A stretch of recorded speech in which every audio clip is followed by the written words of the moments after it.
Tunajua ya kwamba tunaenda kwenye mwezi wa Ramadhani, na sisi mwezi wa Ramadhani kwa kweli ni mwezi mtukufu, ila umekuwa wa baraka kwa dhehebu zote, Wakristo na Waislamu. Kwa miaka mingi tumeona pale Dar es Salaam watu wakifanya Ramadhani Cup. Nishaongea na wale viongozi, Mheshimiwa Waziri, na kesho tutakuwa na kikao nao kuhakikisha kwamba tunaunganisha na wizara.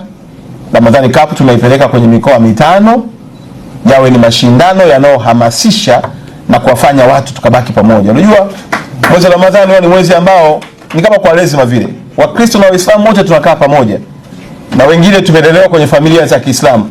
Kwa hiyo tunafunga pamoja, kwa sababu usifunga pia unajisikia vibaya kwenda kula daku au kula futari ya mtu, unakuwa kama kobe. Sasa sisi tungependa tutumie pia fursa hiyo, michezo yetu iweze kutunganisha.